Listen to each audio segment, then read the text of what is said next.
Good day, this is AJ Farzad with Successwithloa.blogspot.com, and this is a video supplement to the post deal with frustrations. Some of the stuff that I'm going to share with you here and in my blog post regarding meditation and the emotional scale comes directly from one of the best sources that I use when it comes to the law of attraction, and that's the books by Esther and Jerry Hicks. The key one being obviously the law of attraction, and also their second book, Ask and It Is Given. So I want to make sure that credit is given where credit is due. That is my source of information, my key, my rock, my starting point when it comes to dealing with questions that have to do with the law of attraction. I love their work. They have been doing it for a long time, and God bless them. They are just awesome. So thank you so much in advance to Esther and Jerry Hicks and their Abraham programs. Now, let's get to dealing with frustration. In the post, I mentioned the fact that one of the key issues that I have in utilizing the law of attraction is when it comes to my parenting and my two young and very, very spirited daughters. So what I wanted to talk to you about is that when you're feeling frustrated, you can try to get away and actually put things aside and get some fresh perspective, exercise, raise your vibration any way you can. But there are times, like in my case, where you can't really go away. When my daughter is supposed to go to sleep, she's tired, she's cranky, I can't just say, hey, you do your thing and I'll go and punch the bag or get some exercise. So that's not really convenient. But what I found is to meditate with her. The rhythmic breathing, the clearing of my mind seems to work really well, and it makes perfect sense. Because as Esther and Jerry Hicks pointed out, when you meditate, you clear your thoughts. When you're clearing your thoughts, you're not sending out vibrations of resistance. And one of the ways that they explained it, I'm going to make a visual demonstration. I love visual demonstrations, if you couldn't tell, is with a cork.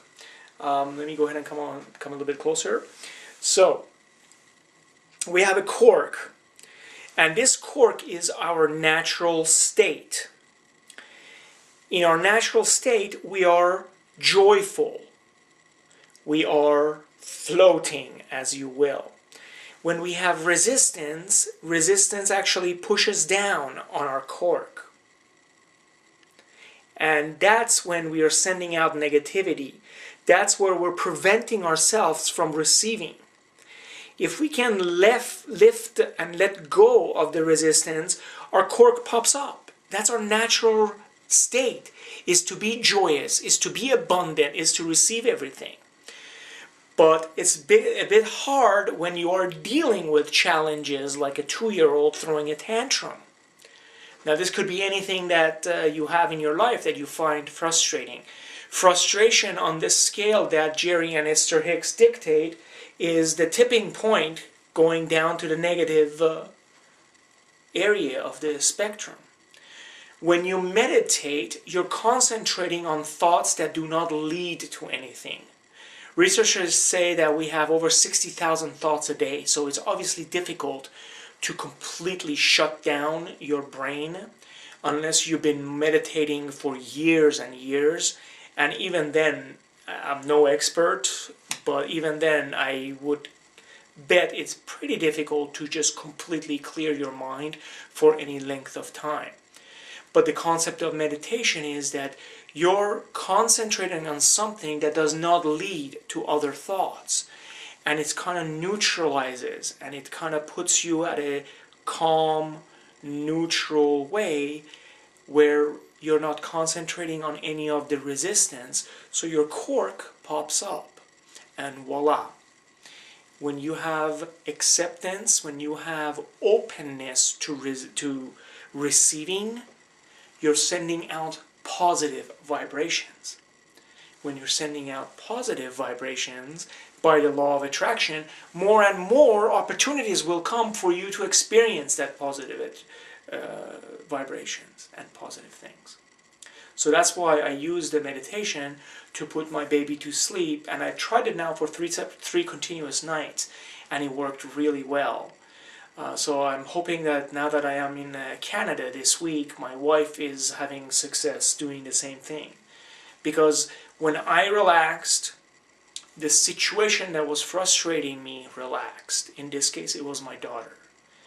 But I believe that it will work for any situation. If you can kind of sit down and just relax and concentrate on your breathing, count your breathing, concentrate on that count, do a repetition of a mantra, whatever it is, you're concentrating on something that does not lead to anything else, and you're neutralizing that resistance for that moment.